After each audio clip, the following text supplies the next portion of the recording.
Bom, boa noite, bem-vindos, vamos começar. Todos, por favor, achem algum lugar viável de sentar. A gente não imaginava que fosse ter tanta gente aqui hoje.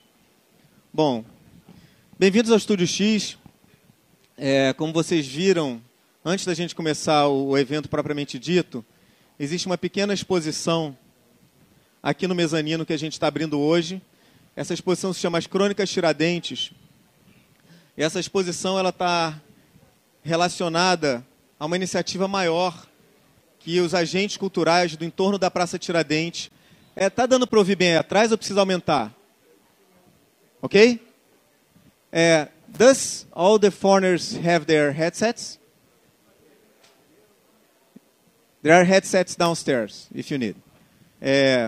Que é uma iniciativa maior dos agentes culturais do entorno da Praça Tiradentes e que se formaram em torno de um grupo chamado Tiradentes Cultural, cujo objetivo é tanto prover esses espaços de mais público, colocá-los na agenda da cidade, mas para isso uma série de ações são necessárias no entorno da praça. Então essa exposição está ligada a isso, é uma exposição que trata do cluster cultural do entorno da praça, das redes do entorno da praça, e foi preparada por uma ex-aluna do curso de Planejamento Urbano da Colômbia, que é a Vanessa. A Vanessa vai rapidamente explicar do que se trata essa exposição.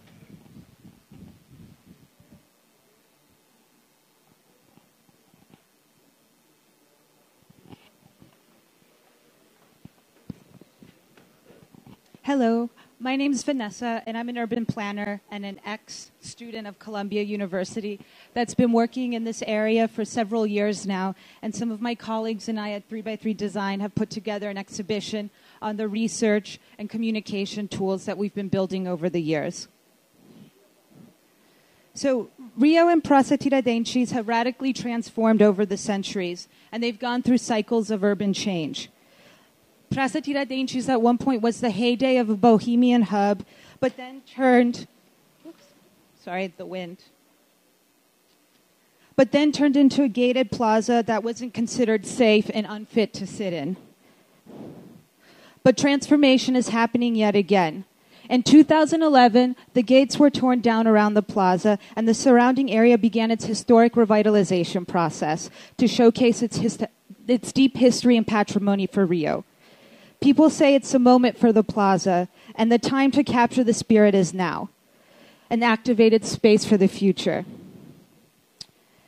Today, culture is recognized as a keystone for economic development and a tool to advance urban planning projects and processes that are supposed to be lasting in a community.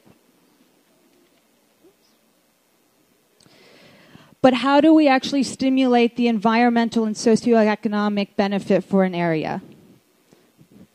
And how can we actually stimulate what exists on the ground already? So here are just a couple shots from previous research of the different activities and economies that exist within this area. So if the desired outcome is cultural programming to enhance a city's larger urban planning initiatives, and if culture can have a positive community-wide impact as UNESCO states, we have several early-stage steps that we must take into consideration if we're actually going to move forward with longer-term planning processes. One is we have to understand what's happening on the ground and how, which is a very hard feat.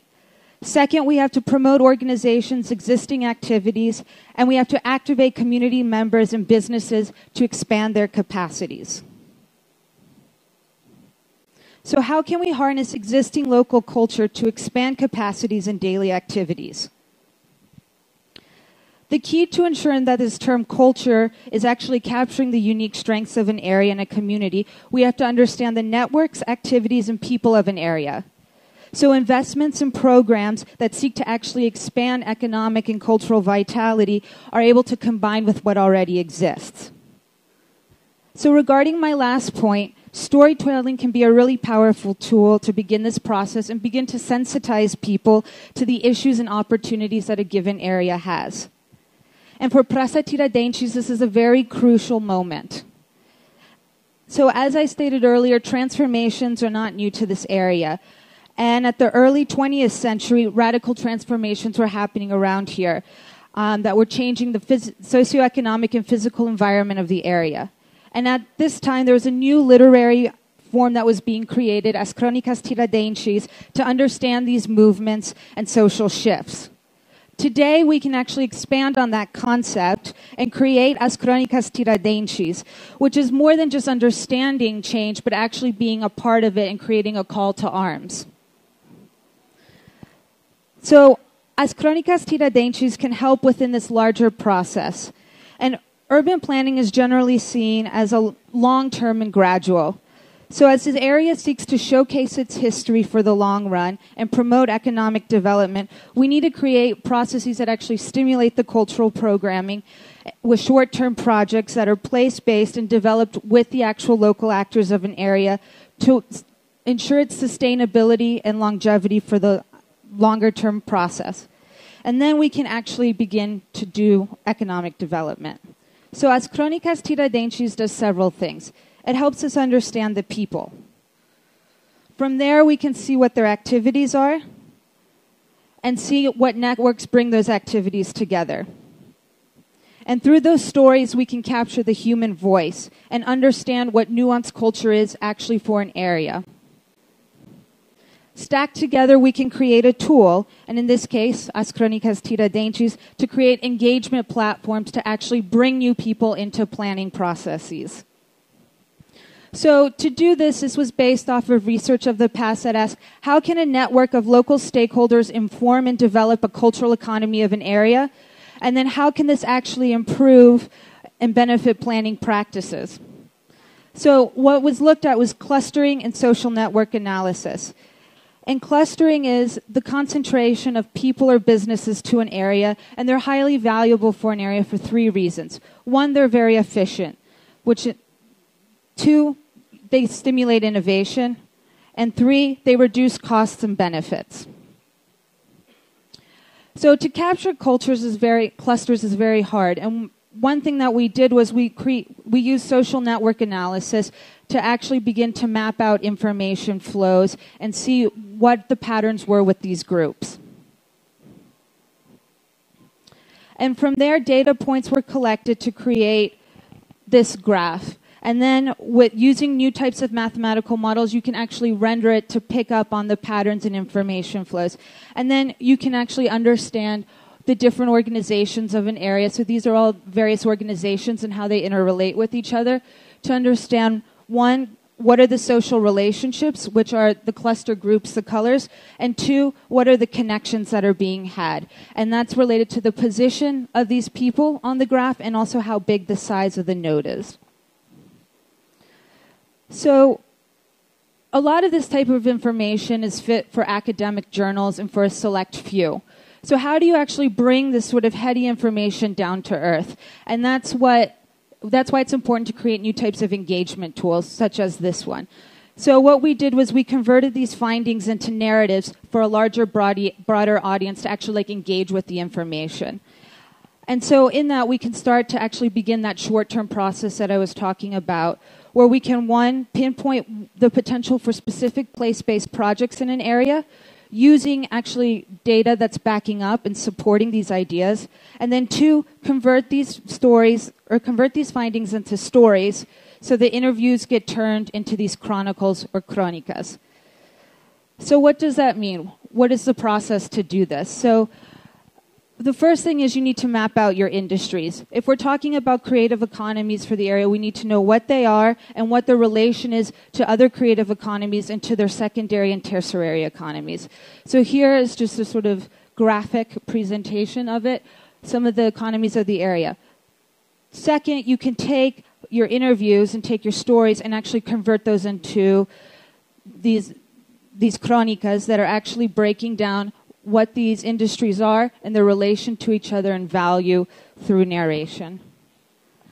And then from there, you can map out your network and start to create protagonists that are actually showcasing the crucial industries of the area. So what we did here is we have a man and a woman. Ernesto is a drink distributor, which is a very important industry to the area and relates to a lot of the entertainment venues and restaurants of the area. And then we have Anna, who is an actress. She's a thespian, and she works at a local theater Theater is a very important economy of the area, and then stimulates many other economies and is a job creator for the area. So we have these two characters. So how do these two characters meet? So the backdrop is Praça Tiradentes. It's the end of the day. They just caught each other's eyes. But how? Was it fate or the gods that brought them together, or was it actually something bigger? Was it the actual day-to-day interactions of the area? So let's look at Anna. So if we look at how Anna got to the plaza that day, Anna, the actress, works for the theater group, and they generate a lot of jobs for the area, such as a seamstress who gets her products from a textile maker. And then also with the theater, we also have a sound technician and different artists that work to create the sets. So those are the people that allow Anna to do her daily activity and actually promote her ability to work and live in the area. Then we have Ernesto, the drink distributor who I was talking about, who works in the area. And through his economy, he's able to stimulate a lot of the restaurants in the area and entertainment venues who are able to hire different musicians in the area, as well as also they work with a lot of other vendors in the area that can stimulate the tourist industry. So through all these different activities of his day, he's at the plaza at the right time. And so what happens? The day goes by, and then they're actually able to meet. More than just a love story, these different networks actually come together and make the bigger graph of the area, the bigger network, and showcase the real value of the area, and also highlight where the potential is for public space programming. So today in urban planning, as we start to focus more and more at the local scale, a lot of the tools that we use aren't fit to actually capture the human voice and capture new types of information that are needed. And storytelling can be one of the elements that can actually start to create new dialogues and also use other types of information and bring it to the people. So again, talking about transformations, our cities are changing and historic areas such as this one are transforming. We need to start to think about what are new creative tools that we can create to actually elicit participation and capture new types of data and information sets to build out our longer-term economic development strategies. So thank you.